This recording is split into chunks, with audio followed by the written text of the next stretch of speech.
Bonjour et bienvenue dans ce petit tutoriel sur InDesign et sur lequel le sujet du jour sera la création d'une couverture de livre de façon relativement simple. Et pour ce faire, je vais utiliser un simple petit plugin, un petit script qu'il suffit d'aller télécharger sur internet et qui s'appelle Eurycover. Donc Eurycover, ici sur le site InDescript, je mettrai le lien dans la description, nous permet de pouvoir gérer, comme on peut le voir ici, les différentes, la première de couverture, enfin les dimensions de la première de couverture, de la quatrième de couve, du dos, etc. Et donc va nous permettre de créer très facilement et très simplement notre couverture de livre. Donc il suffit de le télécharger depuis la page ici, en bas, voilà, et de venir l'installer dans le script, dans le dossier pardon, de l'application. Donc pour moi sur InDesign CC 2014, ça se trouve dans le dossier script et ici dans Script Panel. A noter que Eurycover 2 est ici utilisable depuis la CS4 et qu'il existe une version 1 qui est utilisable sur toutes les versions antérieures. Ok, donc là ce que je vous propose c'est simplement de créer une petite couverture de livre très simple, juste pour qu'on étudie comment positionner une image, comment positionner les différents titres, le dos du livre, la première, la quatrième de couverture, de façon à ce que ce soit à peu près raccord avec ce qu'un imprimeur va attendre. Alors c'est parti, tout simplement. Donc je vais lancer InDesign. Je me retrouve ici dans ma palette de scripts que vous pouvez faire apparaître dans le menu fenêtre, ici dans l'utilitaire script. Ici je retrouve donc Eurycover. Je le lance, donc je double-clique dessus, et il me demande les dimensions de ma première de couve et la largeur du dos.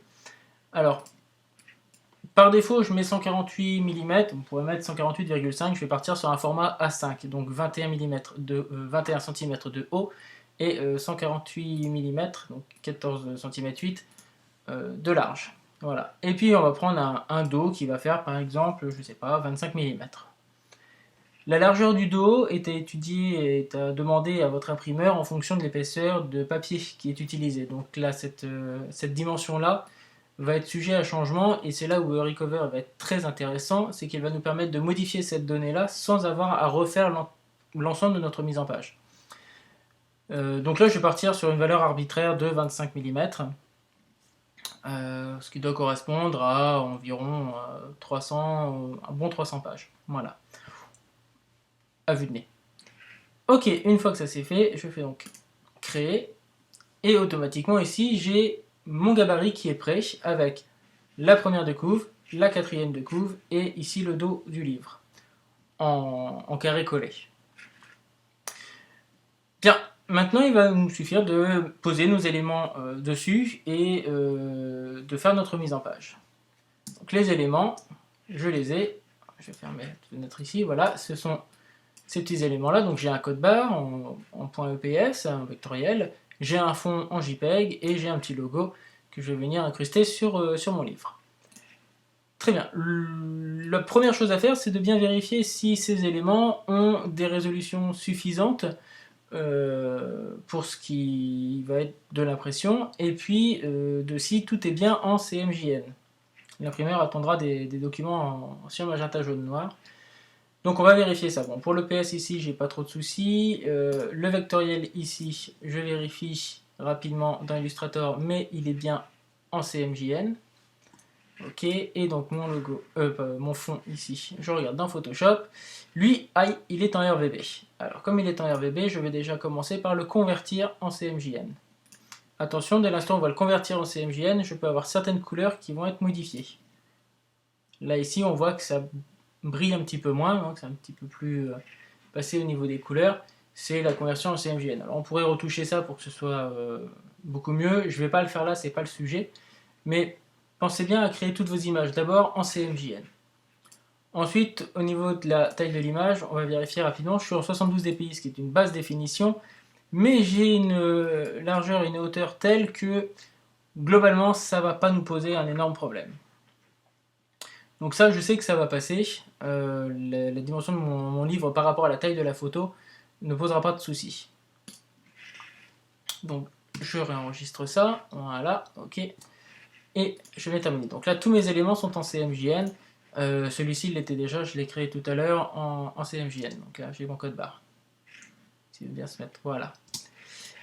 Ok, donc il nous suffit simplement de venir disposer nos éléments donc, sur la couverture. Alors ce que je veux, moi, c'est un truc très simple. Je vais avoir la première de couve qui va être avec mon image de fond telle qu'on l'a vu, le dos qui sera blanc et l'arrière-plan avec un texte qui sera blanc également. Voilà, on va faire très simple. La photo pourrait couvrir l'ensemble du livre. Ben, l'ensemble de la couverture, recto verso. On remarque plusieurs choses importantes. Donc ici j'ai le dos de mon livre. J'ai ici une petite ligne rouge qui correspond à un fond perdu. En règle générale, le standard c'est 5 mm. Il faut toujours faire dépasser son image de 5 mm car quand les livres vont passer au massicot chez l'imprimeur, il peut y avoir un léger décalage.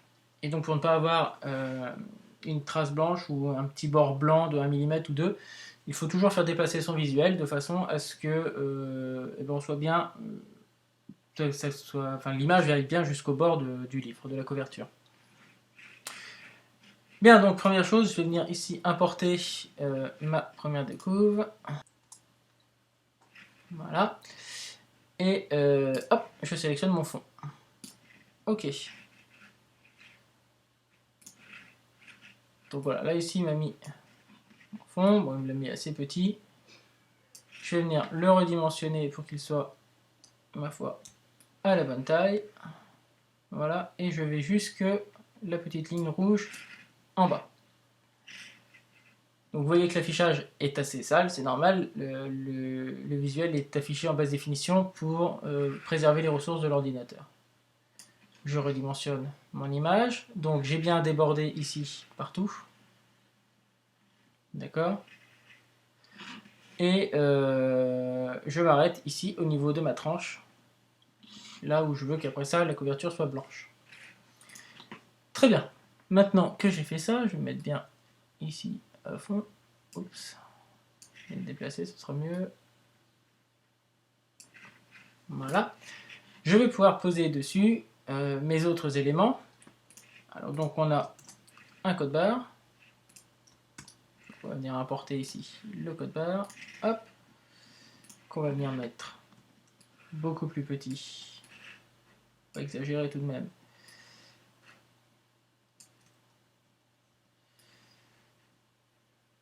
Hop. Dans le bas ici de mon livre.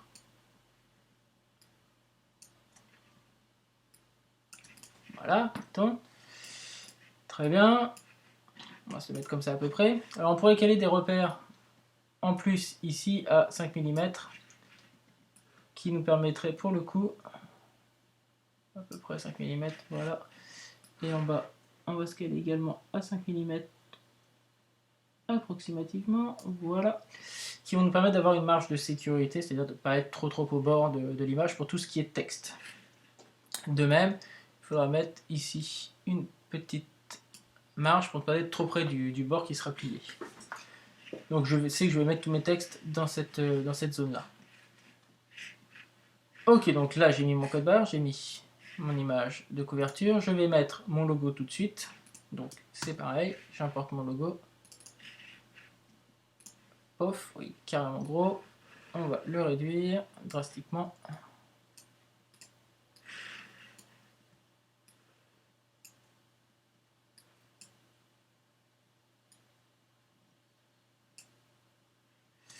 Je vais venir le mettre ici par-dessus mon image. Je vais venir le mettre également par exemple sur ma tranche. Parce que c'est un petit livre sur la télé. Alors hop, on va venir le mettre ici. Très bien. Ce sont des super éditions. Donc ça, vous pouvez le mettre où vous le souhaitez. J'en profite pour bien aligner mes logos, soit les uns par rapport aux autres, soit par rapport à la ligne en bas ici. Bien, il ne nous reste plus qu'à mettre des textes avec, donc par exemple, le texte de la 4e de couve. Voilà, qu'on va remplir avec voilà. Ok. Donc voilà, on a un texte. À vous de régler après ça la typo et tout ce dont vous avez besoin. On va mettre un autre texte, parce que là, ici, je vais mettre un assez gros, je vais marquer mon livre sur la télé. Voilà, on va lui mettre une typo bien grosse, bien grasse. C'est juste pour un exemple, donc je ne fais pas trop dans le design. On va mettre comme ça. On va le mettre. Peut-être pas si gros, mettons. Voilà. On va le mettre en blanc surtout. Voilà.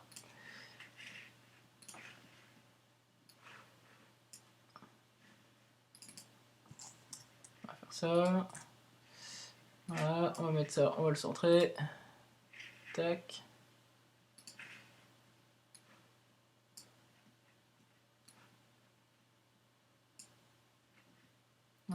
Voilà, comme ceci.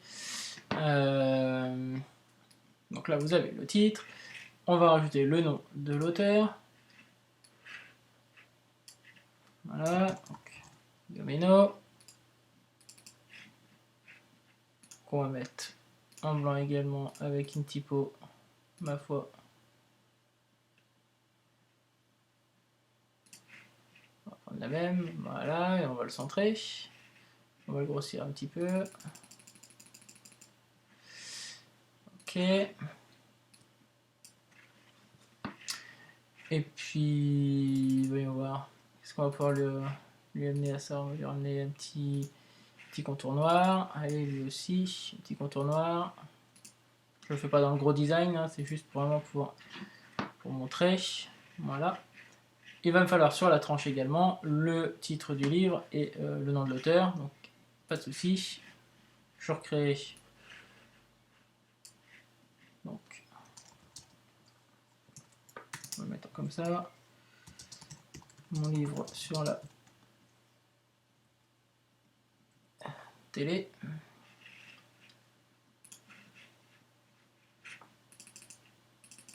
La typo, on va revenir. On l'a dit. Allez, hop.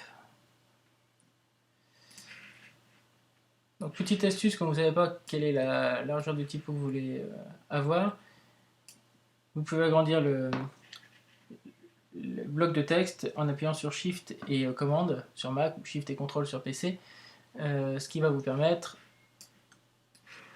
d'agrandir le texte en même temps que le bloc. C'est assez pratique. Voilà. On va reprendre ça et on va l'utiliser pour le nom de l'auteur. On va réduire un petit peu, on va le tourner. Hop.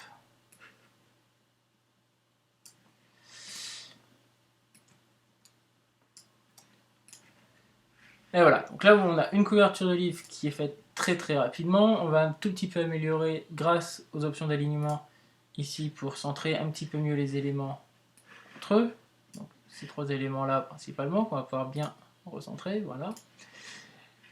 Et on obtient quelque chose de correct. C'est pas forcément ultra esthétique, c'est pas forcément très joli, mais on a quelque chose qui est correct et qu'un imprimeur va pouvoir utiliser une fois que ce sera en PDF.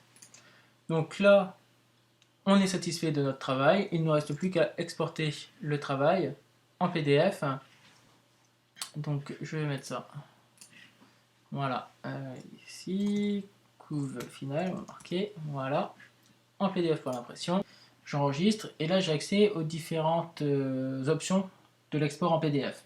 Donc je vais laisser en qualité supérieure. Donc, sauf besoin particulier d'utiliser d'autres éléments, je vais laisser en qualité supérieure. Je vais vérifier chacun des petits onglets qui vont permettre de vérifier les différentes options et différents réglages pour l'export en PDF. Là, en l'occurrence, je vais laisser par défaut, sauf dans repères et fonds perdus, où je vais cocher tous les repères d'impression. Je vais décocher ceux dont je n'ai pas besoin. Les repères de fonds perdus, j'en ai pas besoin. Repères de montage, de couleurs et informations sur la page, c'est pas une obligation non plus, mais ça peut aider l'imprimeur, donc on va les laisser. Je vais surtout cocher l'utilisation du fond perdu et de la ligne bloc. Donc le fond perdu, ça va me permettre de faire apparaître le fond perdu. Sinon mon PDF va être généré sans ce fond perdu et du coup je risque d'avoir des problèmes au niveau de l'impression après. Et je vais également inclure la zone de ligne bloc, tout simplement parce que dans cette zone-là, il y a des repères qui permettent de savoir précisément où se trouve le dos de la couverture. Donc je l'inclus de façon à ce que l'imprimeur puisse le voir et puisse aligner correctement la couverture sur le livre. J'exporte. Et normalement c'est assez rapide, enfin ça dépend de la complexité de la couverture. Voilà, moi j'ai une couverture ici qui fait 1 méga. Et quand je la regarde, donc j'ai AM qui est une drôle de couleur, c'est très étrange. J'ai donc ma couverture avec les repères de coupe ici, donc on voit qu'ils viennent grignoter un petit peu le fond perdu. J'ai ici ces deux repères là qui sont les repères de la ligne bloc. Voilà. Et après ça, j'ai différentes informations sur le livre, hein, sur la couverture.